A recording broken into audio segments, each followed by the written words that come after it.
As palavras ditas aqui por Jesus, explica São Gregório, são verdadeiramente terríveis. Aquele que é de Deus, escuta as palavras de Deus, e se vós não escutais, é que não sois de Deus.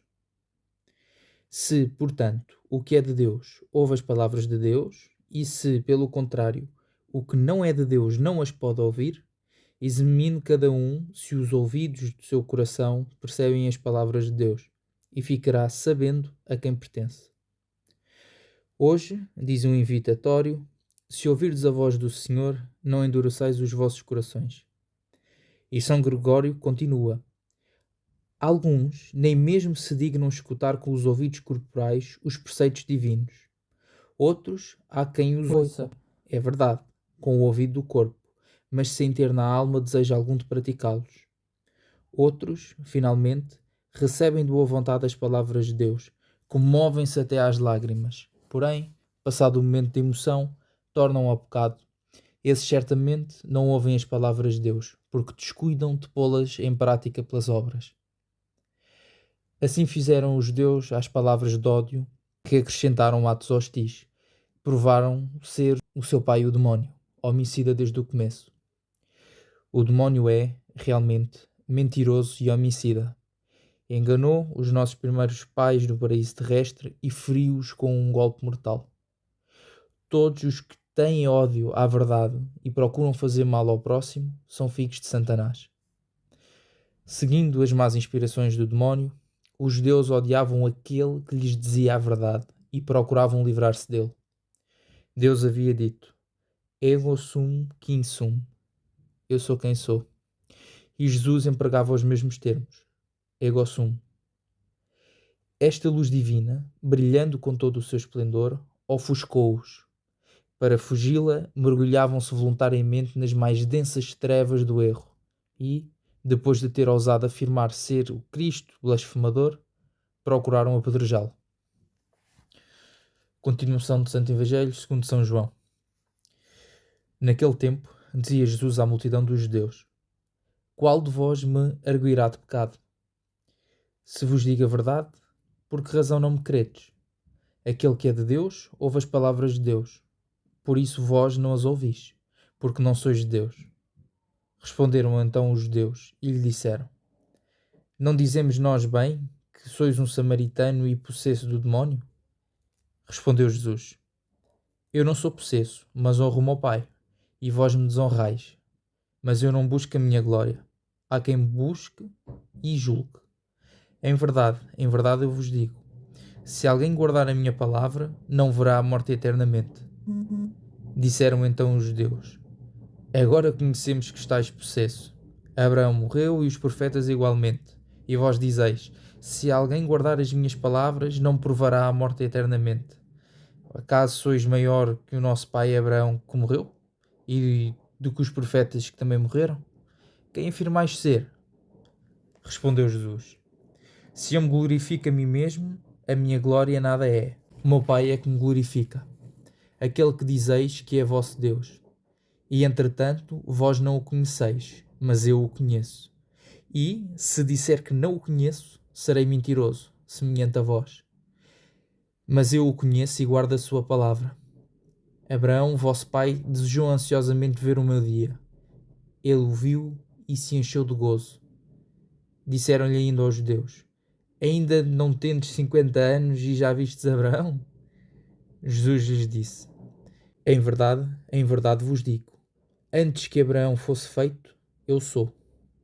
Tomaram então pedras para lhe atirarem, mas Jesus ocultou-se e saiu do templo. Meditação da quinta dominga da Quaresma, pelo Padre Bartolomeu de Quental, publicada em 1695. Perguntou Cristo Senhor Nosso aos fariseus: Qual de vós me arguirá de pecado? Isto disse, e só podia dizer, um homem juntamente Deus. E isto não pode dizer com verdade um homem puramente homem, porque todo o homem puramente homem tem pecado de que o acusam. São João: Se disséssemos que não temos pecado, nos enganamos, e não há em nós verdade. E se todos temos pecado, todos temos com que nos acusem, e muitos nos acusarão. Deus, os homens, Escrituras, Cristo e o mesmo o pecado. Argue-nos primeiramente a Deus, Senhor nosso, do nosso pecado, pela sua ofensa. Depois de Deus, Senhor nosso, pelo real profeta, referir várias culpas do pecado, conclui: Eu te erguirei dos teus pecados, que são as minhas ofensas, e para te erguer com mais força, te porei a ti diante de ti, para que te conheças e sabes quem és tu e quem sou eu, quem é o que ofende e quem é o ofendido. O que ofende é a criatura, e o ofendido é o Criador. O que ofende é o servo, e o ofendido é o Senhor. O que ofende é homem, e o ofendido é Deus, pois a criatura teve a ofender ao Criador, o servo ao Senhor, o homem a Deus. Cuidavas que eu era semelhante a ti? Se assim fora menor o teu pecado, mas cuidaste mal, porque somos tão dessemelhantes como o homem de Deus, e quanto maior é a nossa dessemelhança, tanto maior é o teu pecado, de que te hei de arguir. E finalmente te porei diante de ti, para que conheças o que me deves, e que eu te dei esse ser que tens, e dando-te eu o teu ser, tu pretendes destruir o meu, porque o que peca, quanto é de si, intenta destruir o ser de Deus, pondo o fim na criatura e tirando-lhe a glória. Persuadiu a serpente aos primeiros pais que quebrassem o preceito de Deus, comendo do pomo vedado, e acrescentou que ao ponto que comessem seriam como Deus, e isto ia destruir-lhe o seu mesmo ser. Consiste o ser de Deus em ser Deus e em ser um só, e ambas estas coisas se destruíam com haver muitos deuses? Destruía-se o poder, destruía-se o ser de Deus, havendo outro como ele. Porque se houvera outro Deus, Deus não fora Deus, porque lhe faltara o ser e perfeições do outro. Destruía-se o ser um só, porque havia mais deuses. Em haver outro como Deus, se destruía a sua unidade e, consequentemente, se destruía o ser de Deus. E isto é o que a serpente intentou dos primeiros pais. E o pior é que conseguiu.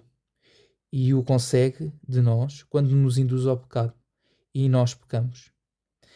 Vejam, pois, quanta razão nos argue Deus, Senhor nosso, do nosso pecado pela sua ofensa. Arguem-nos também os homens do nosso pecado pelo seu dano, pelo que lhe fazemos na fazenda, como o rico do Evangelho ergueu ao seu feitor, que havia dissipado os seus bens. Na vida, como Abel morto, ainda acusa a Caim. Diz São Paulo: Abel defunctus aduc loquitur. E na honra, infamando-os, e aqui é o arguir com mais força, porque este golpe é ainda mais sensível e de piores consequências, porque muitas vezes passa das pessoas às famílias, comunicando-se como o sangue a infâmia dos descendentes, e por isso, arguindo todos a que o infamou. Disse Deus Senhor nosso a Caim: O sangue do teu irmão Abel clama da terra. Não só clamava, mas clamava da terra, porque na terra se manchou com o pó, e o sangue de Abel manchado clamava, arguindo a Caim. A voz dos sangues clama à terra, isto é, como traz Nicolau de Lira. Os sangues dos descendentes que haviam, ou podiam nascer de Abel, se não morrera, e todos estes sangues manchados clamavam, arguindo Caim. E, se assim clamavam, assim arguiam os sangues dos descendentes que se podiam e não haviam ser, como clamaram os sangues dos descendentes que são, hão de ser e vão sucedendo, arguindo a quem os manchou.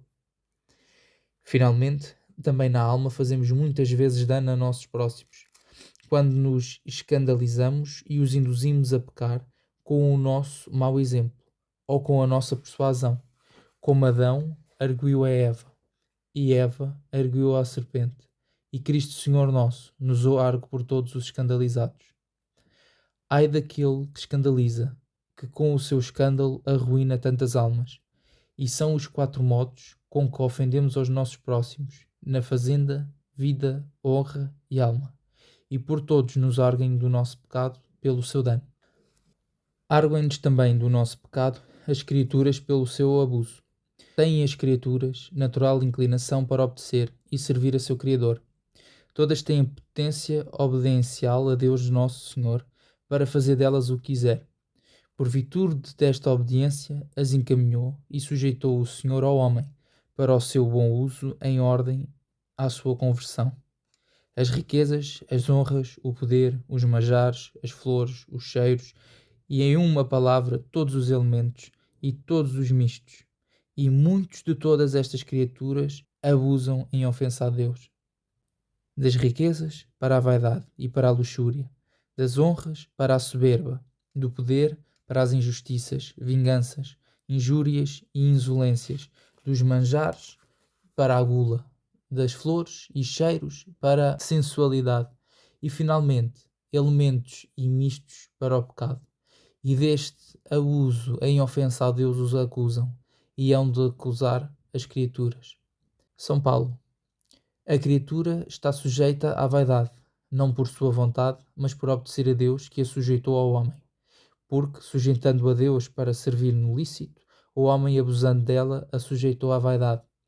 E isso por força, com violência e contra a vontade da criatura, e desta violência acusa e há de acusar a criatura ao homem. E nos hão de acusar do nosso pecado as criaturas pelo seu abuso em ofensa de Deus.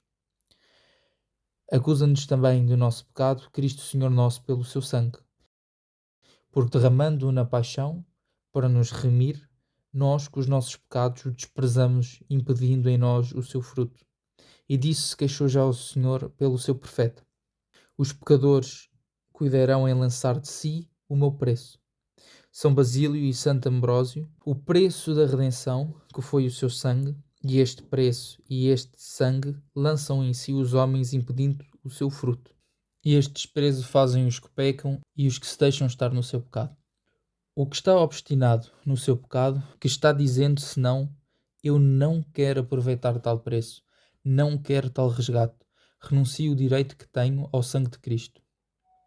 Isto diz com as obras, ainda que o diga contrário com as palavras.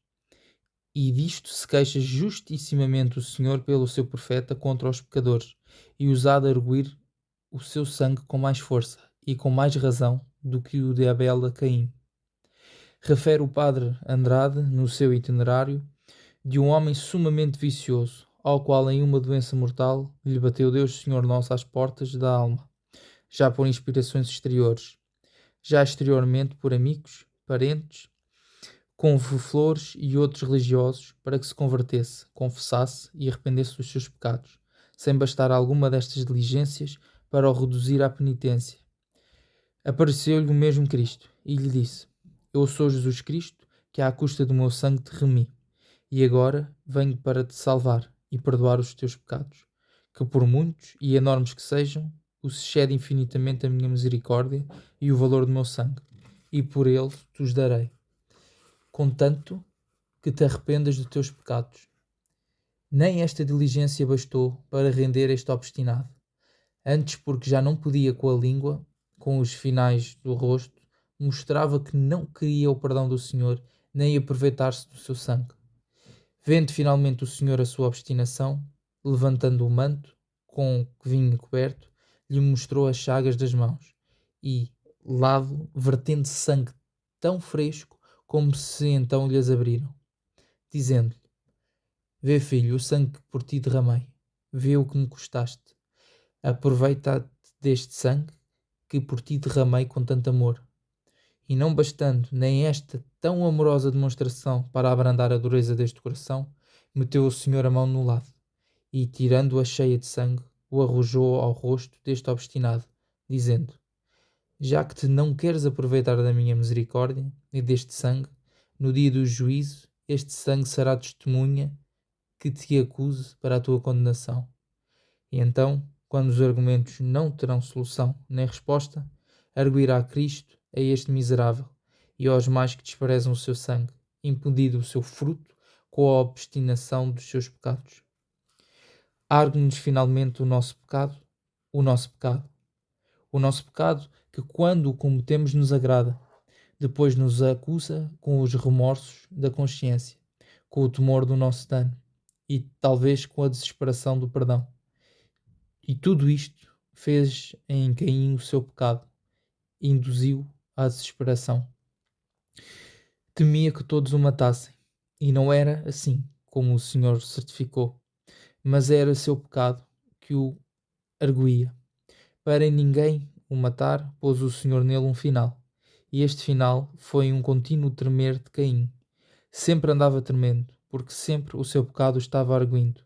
Arguía-o nesta vida e ainda o arguiu mais na outra.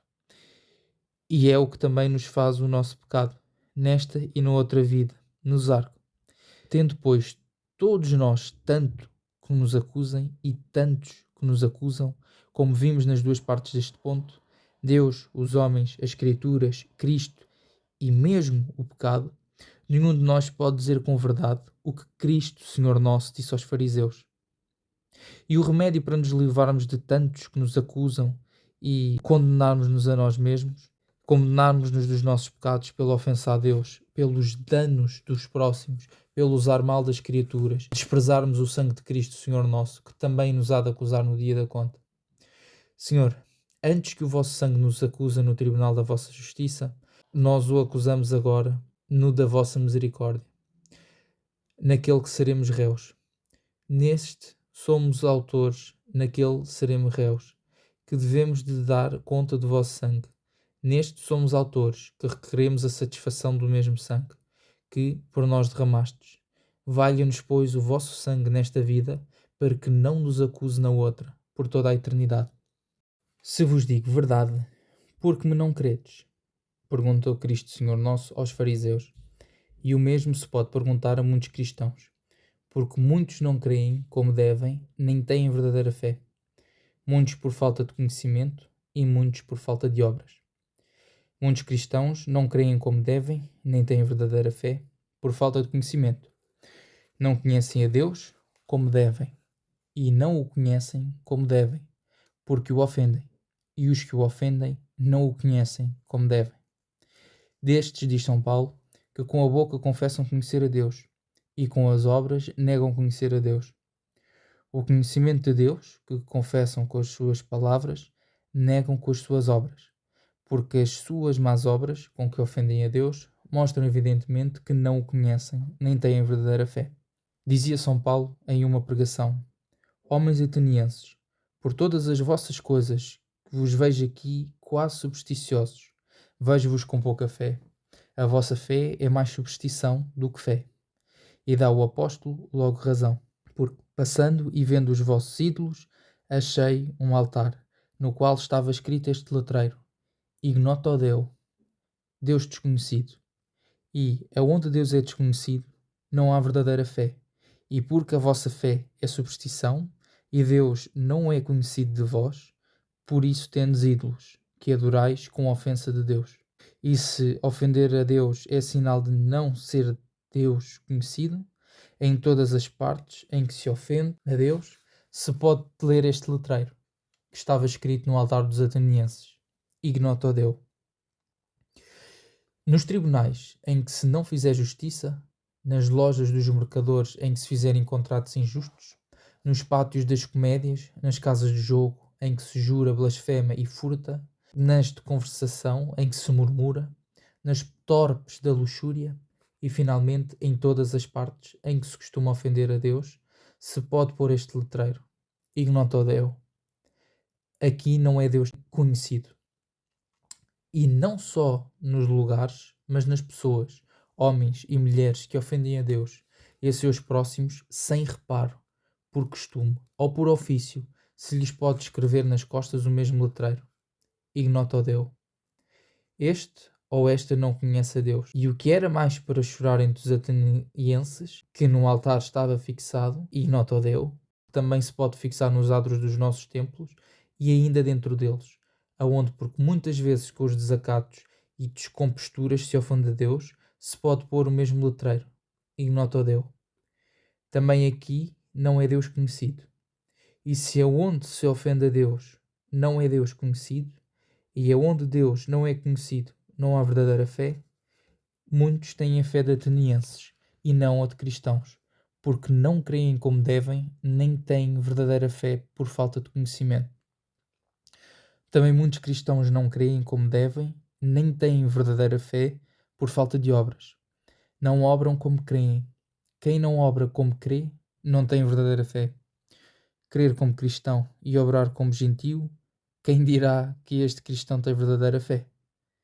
Diz o apóstolo São Tiago: a fé sem obras é fé morta.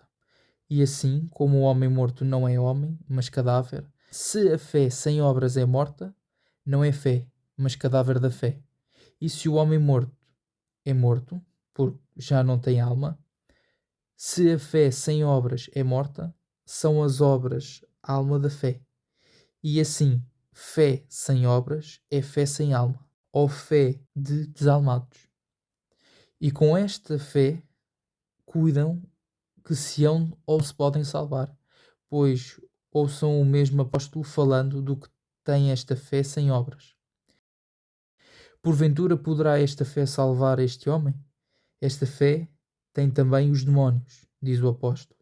Os demónios creem, mas como não obram bem, a sua fé é fé de demónios.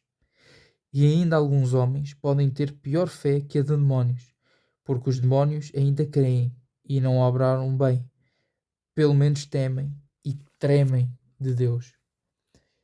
E alguns creem e não só não obram bem, mas tão mal e vivem com tanta soltura que parece que não temem, nem tremem de Deus.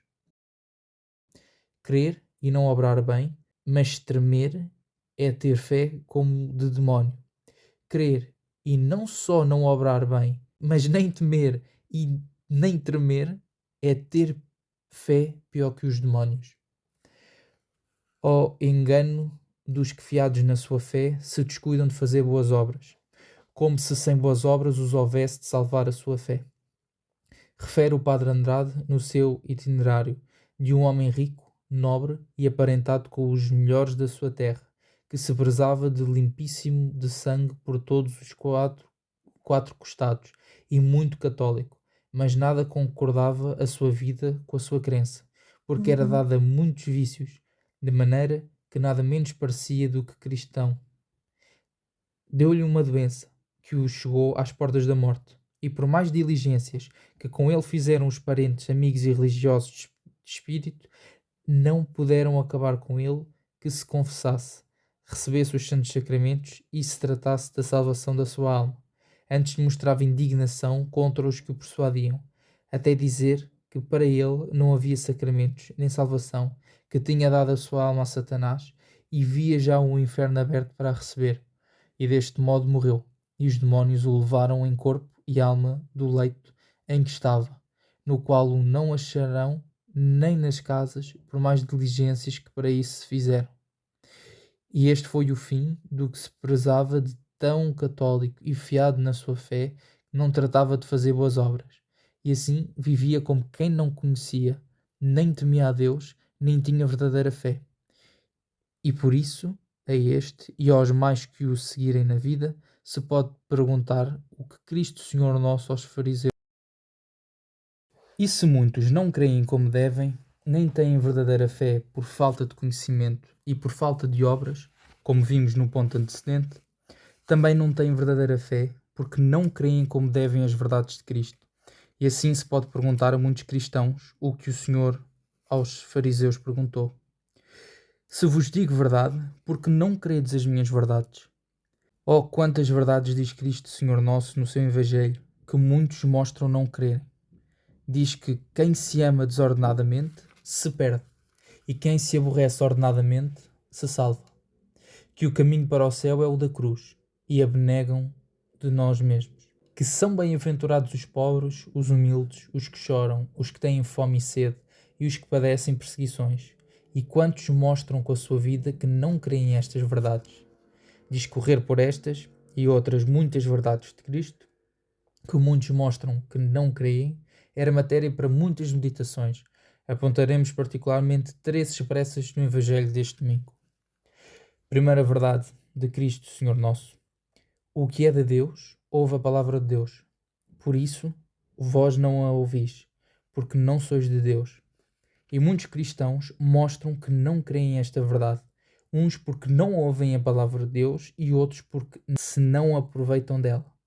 E tem-se por muito de Deus conta a proposição do Senhor. Uns porque não ouvem a palavra de Deus, e ainda mal porque são tantos, e se não, digam os templos vazios, quando nos púlpitos se prega a palavra de Deus. Antigamente se despovoavam as cidades para os desertos a ouvir a palavra de Deus que pregava o Batista. Hoje pregam os batistas nas cidades, como se pregaram nos desertos. Para ouvir a palavra de Deus da boca de São João Crisóstomo, se despejavam os teatros públicos. Hoje estão as igrejas despejadas e as casas de conversação e pátios das comédias cheios. Para ouvir a palavra de Deus da boca de São Vicente Ferrer e do nosso Santo António, até os oficiais deixavam as tendas. Hoje, para ouvir a palavra de Deus, nem os oficiais deixam as tendas, nem os ociosos as praças, e se há mais algum concurso a ouvir a palavra de Deus, ou é pelo tempo da quaresma ou pela fama dos pregadores, como se a palavra de Deus estivera atada ao tempo ou aos pregadores, contra o que afirma São Paulo, que a palavra de Deus não está atada. E de todos estes, diz o Senhor, que não são de Deus, porque não ouvem a sua palavra. E outros, porque se não aproveitam dela, ouvem a palavra de Deus com os ouvidos, mas não a recolhem no coração. E ouvir a palavra de Deus e não a recolher no coração, para se aproveitar dela, é o mesmo que não a ouvir, nem ser de Deus. Tudo disse São Gregório sobre este lugar. Pergunte-se cada um a si, se recebe no seu coração a palavra de Deus, e daí entenderá se é de Deus ou não. E prossegue o santo. A verdade de Deus manda desejar o céu, mortificar os apetites da carne, desprezar a vaidade do mundo, não apetecer o alheio, dar do próprio. E se esta voz de Deus entrou no seu coração e fez nele fruto, entenderá que é de Deus, conclui o santo. Pois o que ouve a palavra de Deus a recolhe no coração e se aproveita dela, é de Deus. E esta é a primeira verdade de Cristo no Evangelho. A segunda é: eu honro a meu Pai, e vós me desonrais a mim, que sou o mesmo Deus com ele. Eu honro a meu Pai com as minhas obras santas, e vós o desonrais com os vossos pecados. E muitos cristãos não creem como devem esta verdade, porque pecam e se persuadem que honram a Deus, ou ao menos que o não desonram quando pecam, sendo que o pecado é a desonra de Deus, e o que peca o desonra, porque a honra que se lhe deve a dá à criatura, de onde vem que todo o pecado é idolatria, e todo o que peca é idólatra. Disse-o um moderno declarando o primeiro preceito do diálogo: honrarás a um só Deus.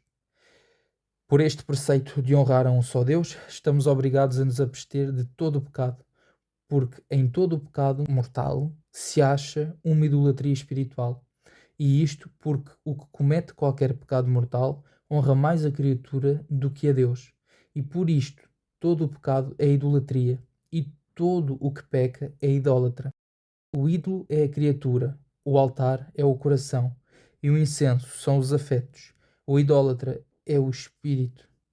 Logo, se o que peca é idólatra na criatura, desonra a Deus quando peca. E esta é a segunda verdade do Senhor no Evangelho. A terceira verdade do Senhor é: o que guardar os meus mandamentos não verá a morte eternamente. Isto é, não incorrerá a morte eterna, que é a verdadeira morte, diz Hugo Cardeal. Logo, os que não guardarem os mandamentos de Deus incorrerão na morte eterna? Assim é, e muitos cristãos não creem esta verdade, porque os não guardam e se asseguram de que não hão de incorrer na morte eterna. E isso com tal firmeza como se não houver a morte eterna, ou se não incorrera pela transgressão dos mandamentos de Deus e sua Igreja, e por isto os quebram com tanta facilidade. Ao primeiro preceito que Deus pôs no mundo, e ao primeiro homem juntou logo esta pena para o coibir da sua transgressão. Mandou o Senhor a Adão que não comesse da árvore proibida, porque no dia que comesse do seu fruto, morreria com a morte. Ameaçou Deus a Adão não só com a morte temporal do corpo, mas também com a espiritual da alma, aí eterna no inferno, para o coibir da transgressão do preceito, juntou-lhe por pena a morte eterna. Tenta a serpente a Eva, e por meio de Eva a Adão, dizendo-lhes que não incorreriam tal pena. Tentou a serpente a Eva, removendo-lhe a pena. E o mesmo foi remover a pena que facilitar a transgressão. E os mesmos que, ameaçados com a morte eterna, guardarão o preceito de Deus, despersuadidos dela, o quebrarão tão facilmente como comer um pecado de maçã. Esta é a força que tem a lembrança da morte eterna para a guarda dos mandamentos de Deus. E este o efeito que faz o descuido dela, fazer que os homens os quebrem com tanta facilidade e ainda assim se asseguram de que não hão de incorrer na morte eterna, contra a verdade de Cristo, que afirma que só não incorrerão nela os que guardarem os seus mandamentos. Qual de vós me arguirá de pecado? Perguntou Cristo Senhor Nosso aos fariseus, e foi dizer que não tinha nem podia ter pecado, de que o acusassem. E isto não pode dizer qualquer um de nós, porque todos temos pecados de que nos acusarão, e muitos que nos acusarão. Argue-nos Deus do nosso pecado pela sua ofensa, pois se atreve a ofender a criatura ao Criador, o servo ao Senhor, o homem a Deus, intentando, quanto é de si, destruir-lhe o seu ser, pondo o fim na criatura e tirando-lhe a glória.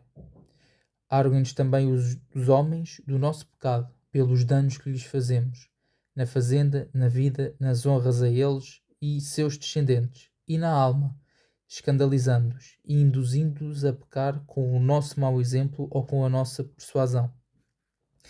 Argue-nos também do nosso pecado as criaturas, as riquezas, honras e as mais, porque concedendo-as Deus, o Senhor nosso, para usarmos bem delas, nós abusamos delas em ofensa sua.